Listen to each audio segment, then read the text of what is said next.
Hello guys, कैसे आप सभी लोग। रिवेंज सीक्रेट के एक और नए एपिसोड के साथ हाजिर हूँ। तो जैसा कि लास्ट एपिसोड में हम लोगों ने देखा था, हेवन ऑफ व्हील मिंग को जबरदस्ती से टेस्टर के जॉब में वुजन में डालना चाहता है, जहाँ पर बहुत सारा सिविलाइजेशन से लोग आया हुआ था, जिसके अंदर बुद्धिज्म, टाइज्म, मार्शल आर्टिंग, सोल कल्टिवेटर और भी बहुत सारे सभ्यता से लोग यहाँ पर आया हुआ था।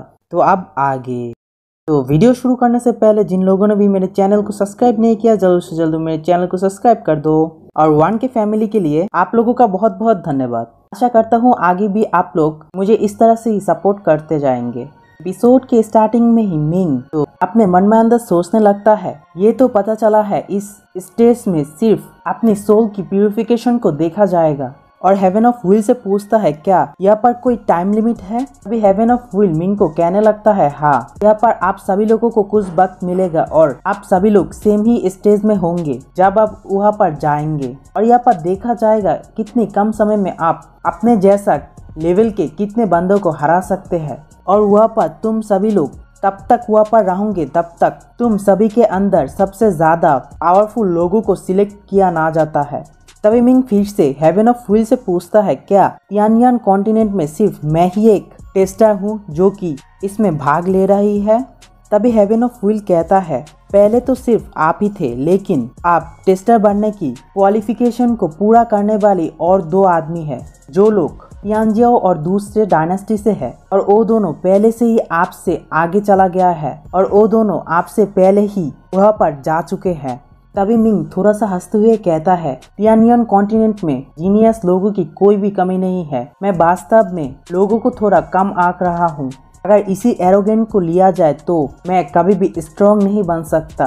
तभी व्हील मिंग से कहता है, इस टेस्टर की जॉब के लिए कुल मिला के 49 सभ्यता से अंदर टोटल 257 लोग आए हैं, इसीलिए मैं आशा करता हूँ आप जीवित रहेंगे। ये कह के अपनी एनर्जी से एक पोर्टल जैसा कुछ क्रिएट करने लगता है, जिसकी मदद से मिंग को वहाँ से टेलीपोर्ट कर देता है। मिंग को टेलीपोर्ट करने के थोड़ी देर बाद का सीन दिखाया जाता है, जहाँ पर में एक दूसरी वर्ल्ड का सीन दिखाया जाता है, जहाँ पर झील, पहाड़, नदियाँ, बड़े बड़े हाथी, ड्रैगन, वुल्फ, मॉन्स्टर और वाटर ड्रैगन भी होता है। तभी मिंग एक झील के पास टेलीपोर्ट होकर आ जाता है और आने के साथ ही कहने लगता है, ये वर्ल्ड तो काफी बड़ा है, पता नहीं अब यहाँ पर मुझे कैसे क्रिस्टल मिल सकता है।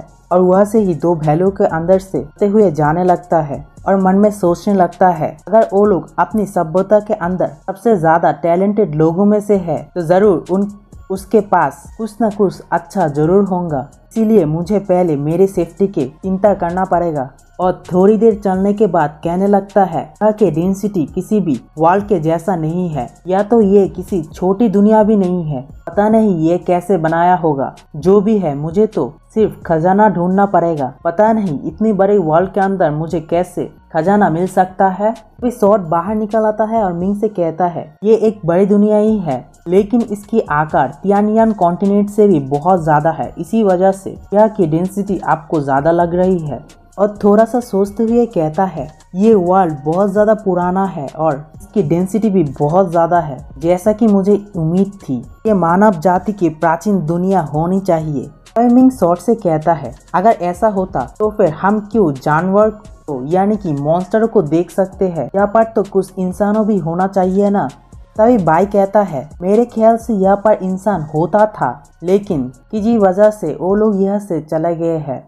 अभी शॉर्ट कहने लगता है, हाँ बिल्कुल। अपने मन में अंदर सोचने लगता है, ये तो पता यहाँ की जगहों को देखा जाता है तो मैं ये श्योर से कहता हूँ यहाँ पर पहले बहुत ज्यादा पावरफुल लोग होंगे, क्योंकि यहाँ से मुझे बहुत ज्यादा हेवन ऑफ व्हील की पावर महसूस हो रही है, जैसा कि यहाँ पर बहुत सारे मार्शल आर्ट गॉड की जन्म हुआ होगा। ये भी हो सकता है हेवन ऑफ व्हील उन सभी को यहाँ से किसी दूसरी जगह पर भेज दिया, ताकि यहाँ पर टेस्टरों की सिलेक्ट किया जाए, जो आगे जाकर मेन गॉड भी बन सकता है। तो फिर मिंग बहुत देर चलने के बाद कहता है, इतनी बड़ी जगह पे दूसरी कॉम्पिटिटर को ढूंढना बहुत ज्यादा मुश्किल है, इसी वजह से मुझे किसी बीस्ट से हेल्प लेना पड़ेगा ताकि बाकी के टेस्टरों को ढूंढ सके। और वहाँ से उड़ते हुए जाने लगता है और सोचने लगता है, ये सबसे अच्छा होगा अगर मैं फ्लाइंग बीस्ट की एक टीम को कंट्रोल करूँ, ताकि उनकी आंखों और सुनने की पावर से मैं बाकी के टेस्टरों को ढूंढ सकूं। तो फिर हमें दूसरा सीन 3 दिन बाद का सीन दिखाया जाता है, जहां पर बहुत सारे फ्लाइंग बीस्ट आसमान में उड़ रही होती है और मिंग उन सभी को देखते हुए मन में सोचने लगता है ये पक्षियाँ बहुत ज्यादा तेज होती है और हमेशा झुंड में रहती है और कई दिनों आसमान में उड़ने के बाद अपने खाने को ढूंढता है और ग्रुप में अटैक करती है। अगर मैं किसी तरह से इनकी किंग को पकड़ लेता हूँ तो बाकी के पक्षियों को भी बहुत ज्यादा आसानी से कंट्रोल कर सकता हूँ। और ये कह के अपनी हाथ में एक कंट्रोलिंग फॉर्मेशन क्रिएट करने लगती है। इसके बाद हमें दिखाया जाता है वो पक्षियाँ झुंड में बहुत ज्यादा तेजी से उड़ रही होती है, लेकिन तभी ही यह की जगह उन सभी के किंग के सामने एक फॉर्मेशन क्रिएट हो जाता है, जिससे टकराकर उन सारे पक्षियों के किंग टक्कर खा के नीचे गिरने लगता है और बाकियों के पक्षियों से भाग जाती है। जैसे ही वो वाला बीस्ट नीचे गिरता है, मिंग उसे एक ही हाथों से पकड़ लेता है और कहता है इस पक्षी के हर एक पंख तो शॉट के जैसा मजबूत है। तो बीस्ट किंग भी जाग जाता है और मिंग को गुस्सा करते हुए कहने लगता है बेशरम आदमी, मुझे ऐसे जाने दो, तुम्हारी हिम्मत कैसे हुई इस राजा का अपमान करने की। मिंग थोड़ा सा पोलाइटली उससे कहने लगता है पक्षी राजा डरो मत, मुझे तो आपसे थोड़ा सा एहसान चाहिए और जब मेरा काम पूरा हो जाएगा मैं तुम्हें तुम्हारी आज़ादी वापस दे दूंगा। तभी मिंग मन में सोचने लगता है इस बीस्ट के अंदर इतनी ताकत है, मैं तो लगभग चौंक ही गया था। तभी वो पक्षी गुस्सा करते हुए मिंग से कहने लगता है क्या आपके जैसा कमजोर इंसान जो कि इस राजा को गुलाम बनाना चाहता है, मुझे यह से जाने दो, नहीं तो मैं तुम्हारी जिंदगी को मौत से भी बदतर बना दूंगा। तो गाइस, माना कि यह छोटा पैकेट है, लेकिन इसके अंदर एटीट्यूड तो कूट कूट के भरी पड़ी हुई है। हमारा मिंग भी थोड़ा कम भी नहीं है। उस पक्षियों की ये सारे बात को सुन के मिंग बहुत ज्यादा भड़क जाती है और बहुत ज्यादा डरावते हुए फेस से उसे कहने लगती है क्या आप मेरे जिंदगी को मौत से भी ज्यादा बदतर बनाना चाहते हैं। और ये कह के उस पक्षियों को बहुत ही ज्यादा जबरदस्त तरीके से पकड़ने लगता है, जिस वजह से उस पक्षियों के मुंह से अपनी जान ही निकल जा रहा था। और फिर रोने वाला शक्ल लेके मिंग से कहने लगती है इसे रोक दीजिएगा, क्या आप इस राजा को मारना चाहते हैं। अभी मिंग गुस्सा करते हुए कहता है मेरे लिए तुम्हारे पास सिर्फ 2 ही रास्ता है, या तो मरो या फिर मेरे लिए कुछ करो, या तो मैं तुम्हें मारकर हाथ उतार दूंगा और तुम्हें एक ज़ॉम्बी पक्षी में बदल दूंगा और फिर ज़ॉम्बी होकर काम करना मेरे।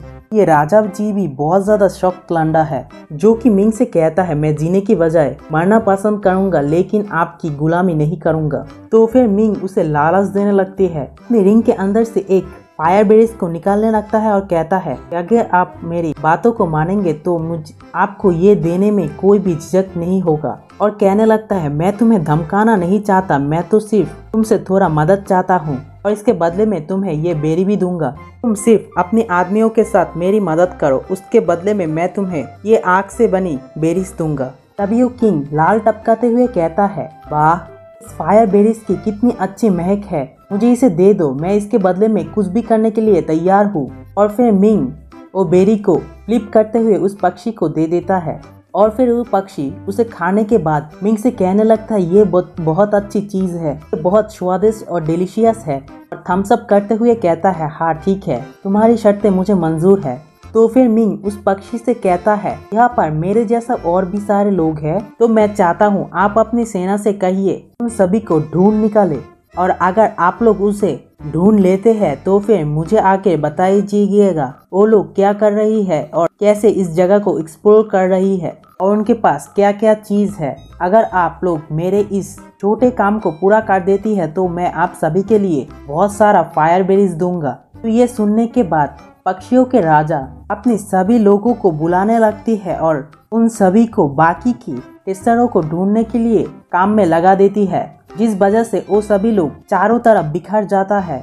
और मिंग से कहने लगते हैं मैंने सिर्फ उसे आदेश दिया और सभी लोग बिजली की स्पीड से उन सभी को ढूंढने के लिए काम में चला गया है। इससे आसान काम तो हो ही नहीं सकता कि बेहतर होगा ये तुम ढेर सारी आग की बेरीज को तैयार कर लो। तभी मिंग हंसते हुए कहता है शांत हो जाओ, मेरे पास इतना ज्यादा है कि तुम सभी लोग मिलकर भी उसे खत्म नहीं कर सकते हो।